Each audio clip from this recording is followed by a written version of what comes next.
shocking journey to life after death. Dr. Viehman, welcome to today's issues. Hey, thank you. It's glad to be here. Thank you, Dr. Viehman. Tim here with Jim, so we'll make it easy on you. All right. Just to remember our names there.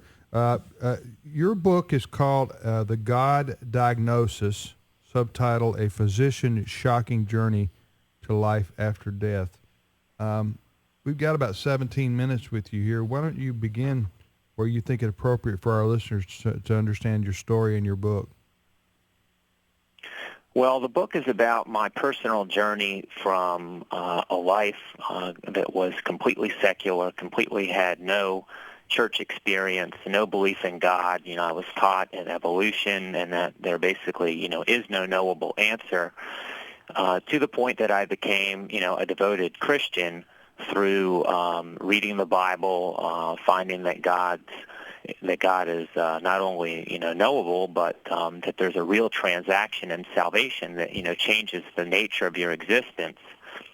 I led a life that by the age 36 I had everything that the world had to offer. I had a good job, I had money, I had a wife, I had kids, had plenty of income to do the things I wanted to do, but I found it all fulfilling and void. In fact, the further I got, the more frustrated it was that I wasn't fulfilled or content in my heart. It was just never enough.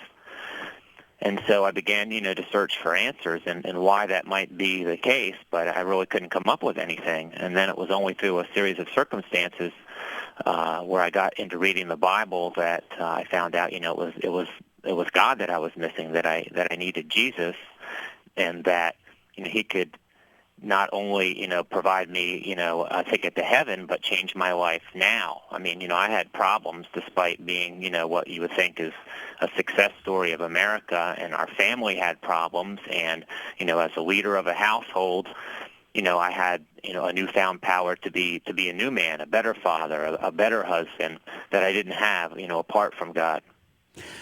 We're talking with Dr. Greg E. Viehman, and he is the author of The God Diagnosis, A Physician's Shocking Journey to Life After Death, and it is published by... Where can you get the book? Yes, that would help. It's on Amazon.com, and you can go to our website, goddiagnosis.com, and it's available at barnesandnoble.com. Dr. Viehman, it's interesting some of the ways that you described this, that you had symptoms in your life that specified a disease, and then that you found the cure. Break that down for us, if you would.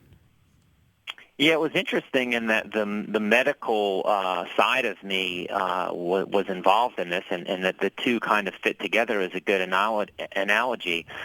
In other words, if I was this highly evolved being, which is what the world told me, then why was I angry? Why was I bitter? Why would I have, fits of anger or rage? Or why would I be empty or lonely? Why would I snap and yell at my kids? And why was there something wrong with my body? Why could I get cancer? Why would I have,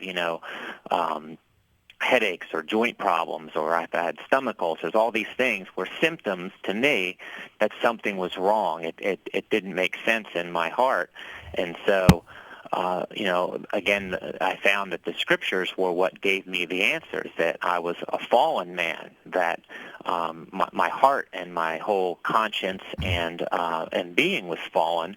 That's because I was separated from God, and that God came to He came to restore me, or begin to restore me back, so I could live as the way I was created to be. Now, what age were you when you went through this?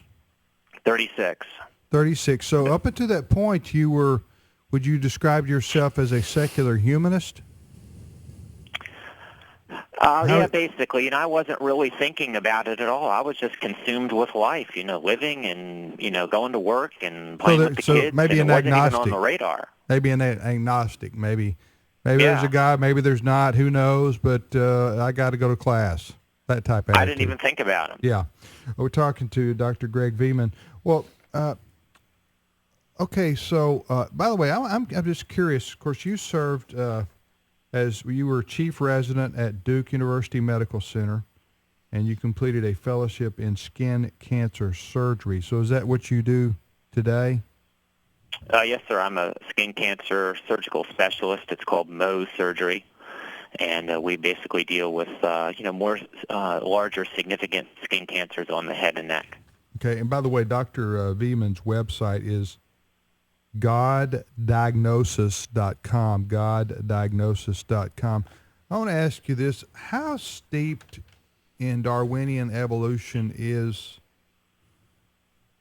the science classes that you have to take, that medical students go to? Because I know a lot of Christian doctors, and I guess, they're highly educated people, obviously, very intelligent, very smart, and they go through these same classes, but they still believe in God and the Right. Bible. How do you handle that?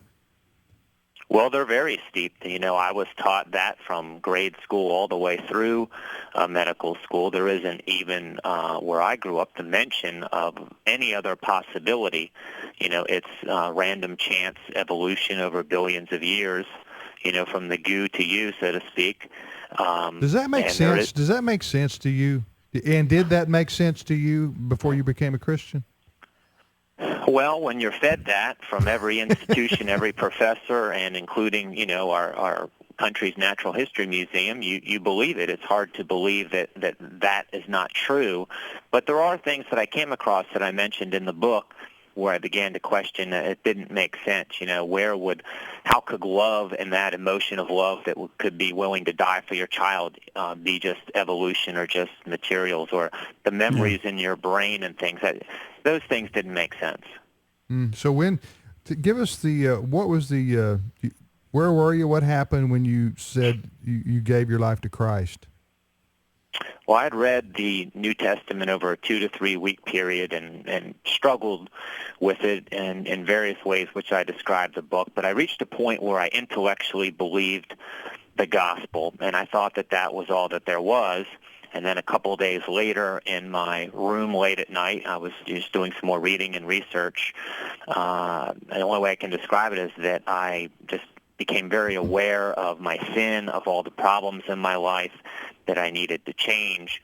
And I basically had a breakdown where I cried out to God and asked him to forgive me of all the things that I'd done, of which were many, and that I wanted to change, and I wanted to follow him and him to help me and forgive me. And so it was kind of a time where I truly repented and wanted to change and trusted in God and Jesus and the power of the cross to do that for me. So reading the New Testament on your own is what brought you to the Lord.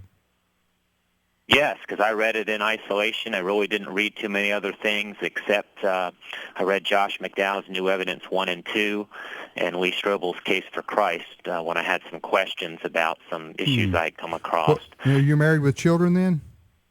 Yes, I have 2 children at that point in time. They were 5 and 6, 2 boys. Okay, how did you break this to your family?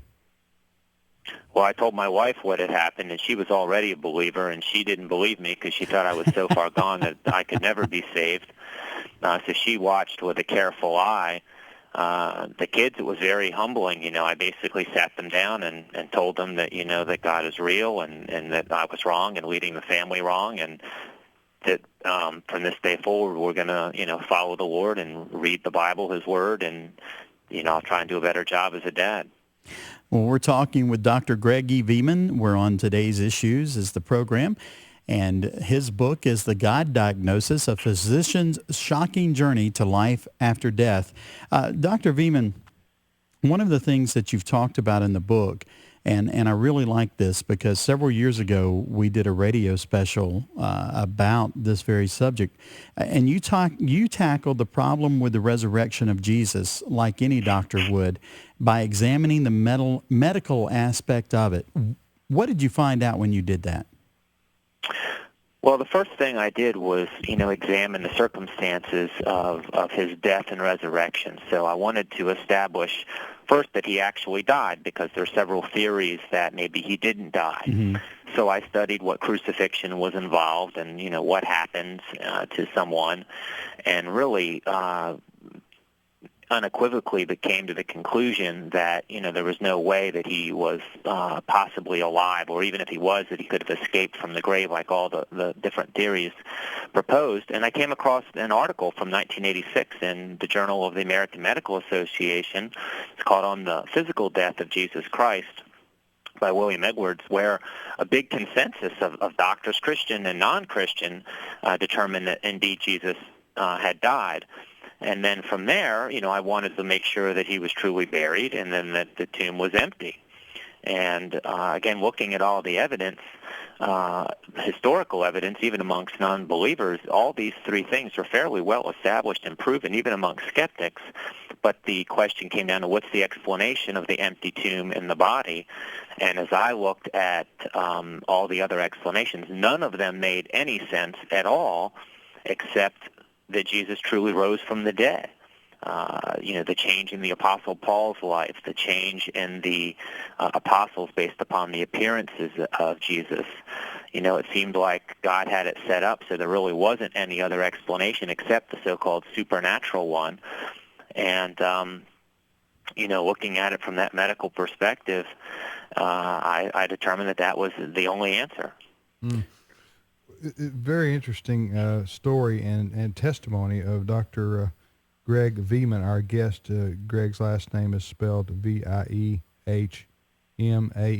His book is called The God Diagnosis. Right. Jim? And Dr. Viehman, as you said, your wife watched you carefully, and we're going to go off the page for just a moment. Has she noticed that change in your life, and how much of a difference did that make in your marriage? Oh, she's noticed a dramatic change. In fact, she thinks she's married to a different man. Everything changed for me. A lot of it quickly, and then a lot of it slowly. I had patience, which I never had before. I had joy, which I never had before. So that changes your whole affect and the way you deal with other people. I had kindness and goodness. I had self-control. And, interestingly, as you look at that, that's the fruit of the Holy Spirit that's listed in Galatians chapter 5, verses 22. So all of those things were manifesting and changing the way that I